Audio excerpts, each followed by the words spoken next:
As human beings, we've always tried to evolve. We've always tried to be perfect, and no matter what we're doing, as an artist especially, you're supposed to try to perfect.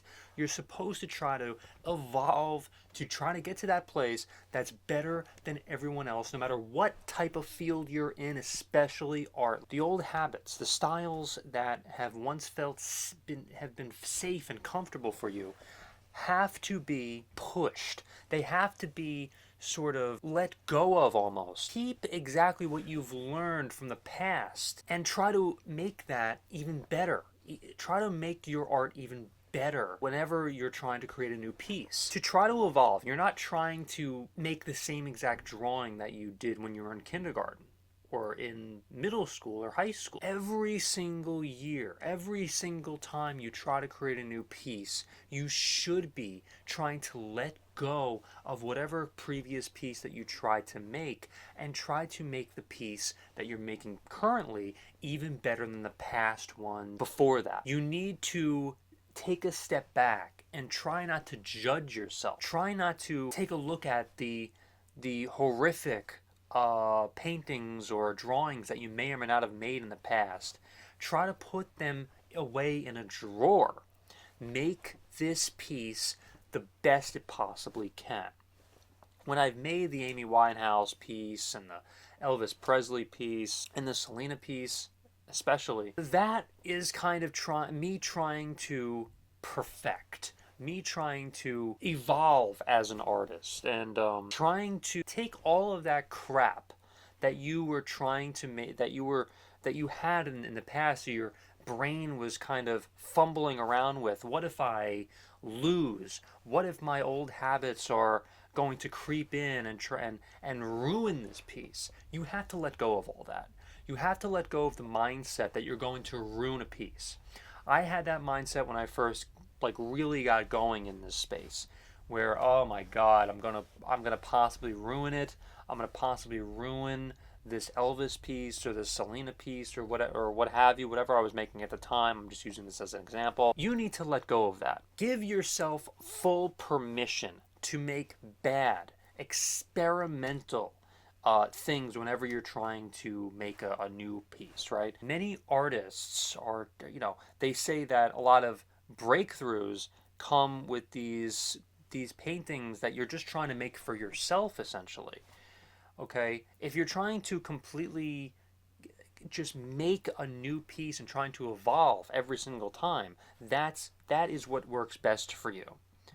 I could continue. I could continue painting this Amy Winehouse for a long time, but I kind of have a feeling where, I just kind of want this painting to kind of just sit, and if there's something that is kind of bothering me with it, then I would kind of maybe fix it or change something about it. But I think that's probably the best move, is to just kind of move on from this. Try to break old habits and try to force yourself to create new ones.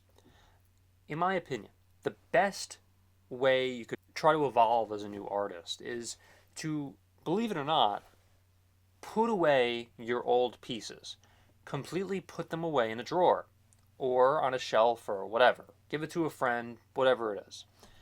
And completely detach yourself from those pieces.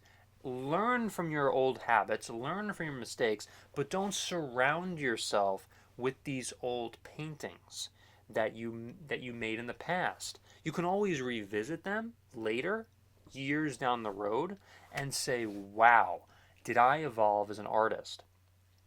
But the problem with surrounding yourself with all of these old paintings is that you might just think to yourself of all the mistakes that you made when you were trying to create a painting, whatever it is, a drawing, whatever. And that is the best way to evolve, in my opinion, is to not look back at your old mistakes and learn. You have to learn from them. And surrounding yourself, in my opinion, is probably the worst way that you can learn from it. Always keep it in the back of your mind of what you can do better later, but don't surround yourself with possible mistakes that you made, because almost every single piece that you've made, you're most likely going to make a mistake. But as Bob Ross said, they're not mistakes, they're happy accidents. So you have to look at it that way. Happy accidents, but learn from some of the happy accidents that you that you may not have made, that you may not even like, that you made a particular happy accident or whatever it is, even though it may look good to somebody else or even you can learn from that and you can make those happy accidents way better. You have to build trust in your process of making a particular piece.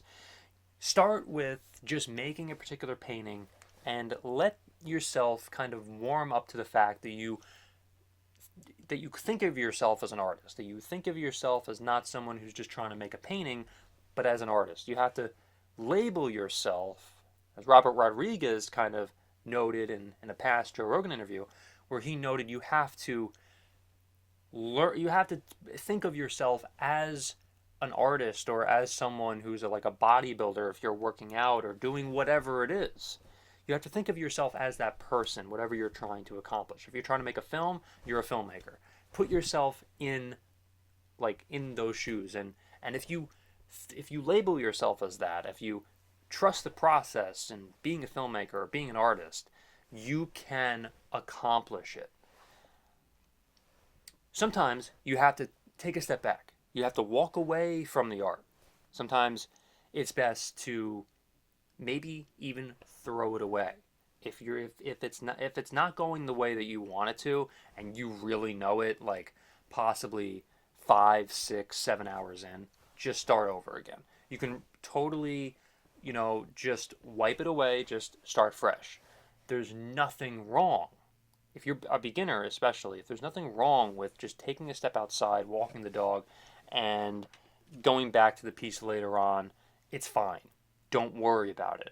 You can't worry. There's no reason why you should worry about becoming a Pablo Picasso or the next Vincent van Gogh or the next Michelangelo.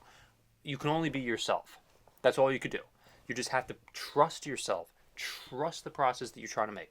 And you have to understand also that sometimes if you're trying to make a piece, you can't do it. Sometimes you just can't make, let's just say, a Pablo Picasso. You can't make a certain style like that. But you can make something very similar to a Vincent van Gogh or an Edward Hopper maybe. And there's no reason why you should shy away from that. If you can make a piece like an Edward Hopper or, in the same kind of vein as a Vincent van Gogh, and for the life of with the gun to your head, you can't make a Picasso, oh no, the world is going to explode. Don't worry about it. You can only be you. You can only make the pieces that you can make, and you just can't worry. I got to be honest. There are no artists come to mind in particular, but there are certain artists that I cannot, for the life of me, figure out how the hell they did some of these pieces. But however, I can take a look at a particular portrait artist or someone that I'm kind of familiar with my own art style, and I could say, oh, I know how they did that. Or I can kind of learn from whatever they did and say, oh yeah, I could probably learn from this or whatever, and go from there.